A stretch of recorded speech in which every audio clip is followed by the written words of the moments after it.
I'll see you tomorrow morning, Mrs. Carmen. You blurt out as fast as you can as you rush down the stairs to your room. It was nearly midnight. Mrs. Carmen let you out a little early tonight, and you had to grab Jungkook's jacket he would given you after the club incident. You left it in the corner of your room since then, too scared to give it back. You had to end up talking to him at one point anyways to get the project done, and you knew if you didn't get at least part of it done tonight, you couldn't fail Mr. Leo's class because of Jungkook, especially not at such a nice school. You hesitate on giving him back the jacket when you remember him stealing your jelly bag, but you shake the intrusive thoughts away and hold the expensive fabric in your arms. It still smelled of his cologne, and you feel something stir in your stomach when you remember how he covered you with it, how he saved you from those men, yet you still act rude to him. A part of you felt bad, but it's not like he was a saint or anything. It was the bare minimum to help someone getting touched without permission. He shot that man. What's stopping him from shooting you too if you don't do something he doesn't like? The thought alone terrified you. You had no hope he will be back home by now, and honestly, he wouldn't mind at this point.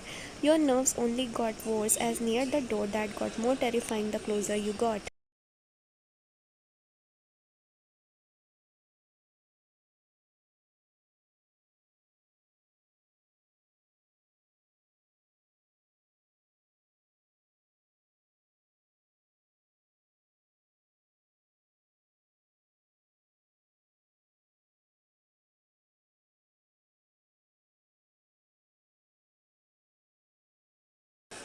Your hands tighten around the jacket as you raise your other hand, quietly knocking on the door. The hallway was empty and dark, which wasn't helping your nerves at all. There's no response, so you knock again, this time more loudly as you started to get scary thoughts in your head from the dark. As much as you was scared of Jungkook, you would rather be in the light-up room than the creepy hallway.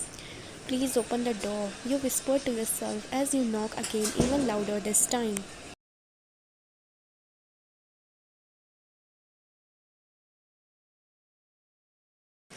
The force made you flinch as the pain reached your bruised hand. The sound of feet shuffling make its way to your ears from the other side of the door, and you nearly feel your heart pound out of your chest. The sound gets closer, and you feel your fight or flight instinct hit you as you realize this in fact was not a good idea to come to Jungkook's room so late. Sadly, you had no fight in you, so there was only one option left as you quickly turn around, bracing yourself to sprint away as the sound of the door opening loudly hits your ear. What are you doing? His deep voice sounds in the quiet hallway, and you freeze on your spot, too embarrassed to turn back around and face him. Gosh, what have you put yourself into? I am just taking a walk. You said, your heart rate increasing as you pushed the jacket closer to your body as if it would protect you. You could still run away. You was facing away from him anyways. And you decided to knock on my door? He said, his voice sounded annoyed.